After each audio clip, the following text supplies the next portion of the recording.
শেখ হাসিনা পাহাড়ের মতো কষ্ট নিয়েও হিমালয় সম মনোবল অটুট রেখেছেন। তার হাতকে শক্তিশালী করতে আমরা সদা প্রস্তুত বলে নেতাকর্মীদের মনোবল না হারানোর আহ্বান জানিয়েছেন আওয়ামী লীগের সভাপতি মণ্ডলীর সদস্য জাহাঙ্গীর কবির নানক। 14 সেপ্টেম্বর দুপুরে নেতাকর্মীদের উদ্দেশ্যে গণমাধ্যমকে দেওয়া এক বিবৃতিতে তিনি এসব কথা বলেন। বিবৃতিতে নানক বলেন, ইতিহাসের ভয়াবহতম নির্মম পাশবিক অমানবিক নির্যাতন ও নিপীড়নের শিকার হয়েছে আওয়ামী লীগের তৃণমূল থেকে সব পর্যায়ে নেতাকর্মী, সংখ্যালঘু, বিশেষ করে হিন্দু ধর্মাবলম্বী সহ সারা বাংলার স্বাধীনতার সপক্ষের আপামর দেশবাসী। আওয়ামী লীগের নেতাকর্মীদের হত্যা ও মুক্তিযুদ্ধের পক্ষের সবার বাড়িঘর, শিল্প কারখানা, ব্যবসা প্রতিষ্ঠান থেকে শুরু করে গোয়ালের গরু, পুকুরের মাছ, ক্ষেতের শস্য জ্বালিয়ে দেওয়া হয়েছে।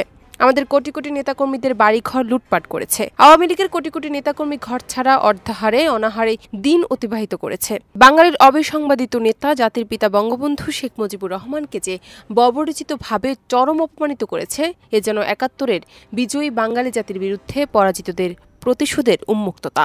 এ যেন ৭১-এর বিজয়ী বাঙালি জাতির বিরুদ্ধে পরাজিতদের প্রতিশোধের উন্মত্ততা। নেতাকর্মীদের উদ্দেশ্যে তিনি আরও বলেন, মনোবল হারাবেন না। যে যেখানে আছেন সেখান থেকেই নেতাকর্মীদের খোঁজ খবর রাখবেন।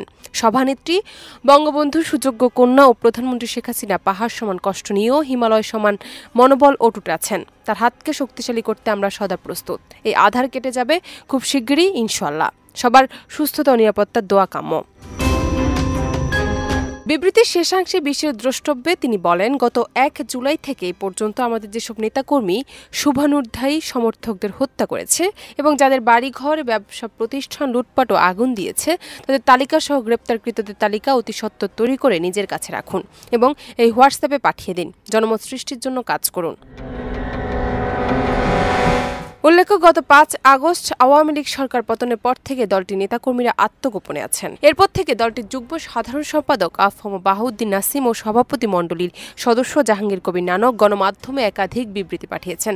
যদিও এসব বিবৃতি অফিসিয়ালি না পাঠিয়ে তারা একাধিক অনুসারীরা মাধ্যমে গণমাধ্যম কর্মীদের হোয়াটসঅ্যাপে কিংবা ফেসবুক মেসেঞ্জারে পাঠানো হয়।